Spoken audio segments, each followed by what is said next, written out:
Okay, so um, if I understood our assignment correctly, we're supposed to find articles that would enlighten us and give us information in an area that we are passionate about. So I am most, well, this was an interesting voyage for me. It was nice and exciting.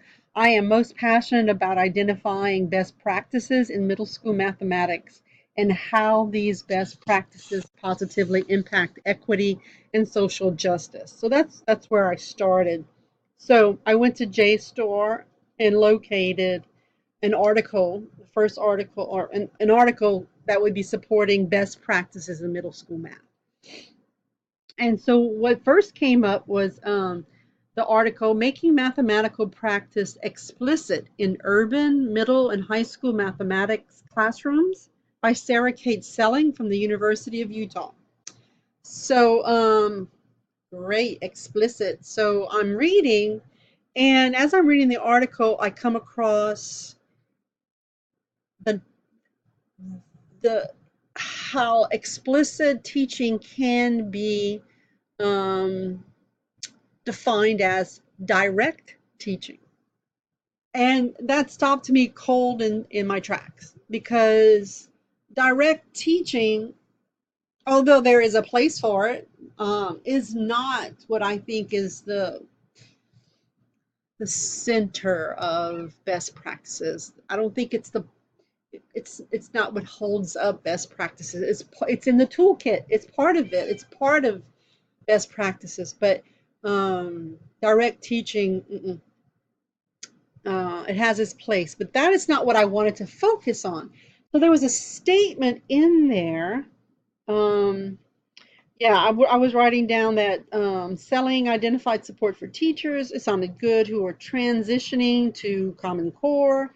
And it stated focus on the curriculum, unpack the standards, identify instructional practice that work.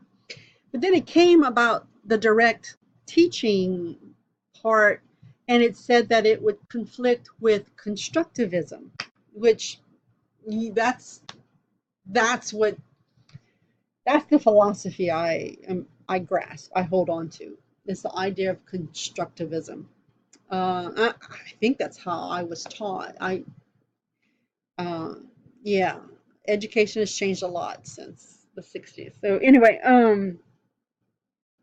and my point with that saying is that I feel like I was taught in a constructivist way in a small rural school, and that through my adulthood, not knowing that the philosophy of education had changed, got lost, I don't know. I was often confused by what my students, my own children were doing, not just with math education, but English education, where anyway, I'm not going to go off on English yet. I'll save that for another course. But anyway, so as I'm reading, and it comes up against constructivism. There's an article that's uh, or yeah, she identifies an article by Crossbergen, and so I went in and looked at. Uh, I first went back to JSTOR and I searched for him. And so, or her, I don't know if it's a male or female, but anyway, so articles by this person came back and it was schools in the Netherlands, but it did talk about explicit instruction versus constructivist instruction. Um, so I went to the resources that were used for the first article by Miss Selling, and saw that Rochelle Gutierrez had an article that was referred to in the article. So because Rochelle Gutierrez was one of the authors that I had identified as someone that I was interested in. I looked at her article, and it was the socio-political turn in mathematics education. So, that I find interesting, socio-political turn in mathematics education. So, I kind of know where she's going with that. since I've read some of her articles and I have an idea where she's coming from. So I'm still like, it's still like constructivism is still beating in my chest. It's like, okay, I need to find more about constructivism. So I went to JSTOR and typed in that constructivism, and I got back an article called "Framing Constructivism in Practice and the Negotiation of Dilemmas: An Analysis of the Conceptual, Pedagogical, Cultural, and Political Challenges Facing Teachers" by Mark Winchell. So yeah, I like that. So that's another that is exciting me. Um, and as I was looking through again, the writings of Miss Selling, I came across a reference to an article, "Girls." No, take that back. That's not where I saw that one. I saw this one in my search for constructivism. The article was "Girls in Mathematics and Science: Constructivism as a Feminist Perspective" by Judith Mintz and Gail Jones. And I'm like, they're speaking to me.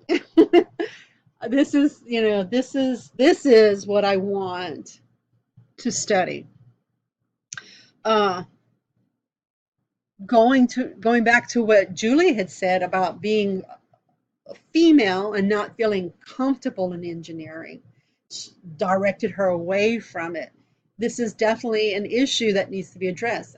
And I think there's been some repair in that area. I think more girls know they can, but definitely not enough.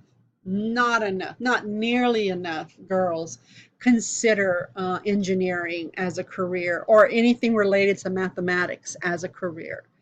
Um, and so, what I want to focus on is educating girls in mathematics with a constructivism approach and getting them excited about doing math and pursuing a math related career. Um, so, I don't think I think that whenever I see the names of Foote or Gutierrez, I am going to uh, be interested in what they have to say, since they have this a socio-political viewpoint that I'm familiar with or interested in. Gutierrez goes towards feminist, and I find Foote goes more towards socioeconomic issues, um, both of interest to me. So, but I'm going to follow constructivism in mathematics, middle school level, particularly for girls.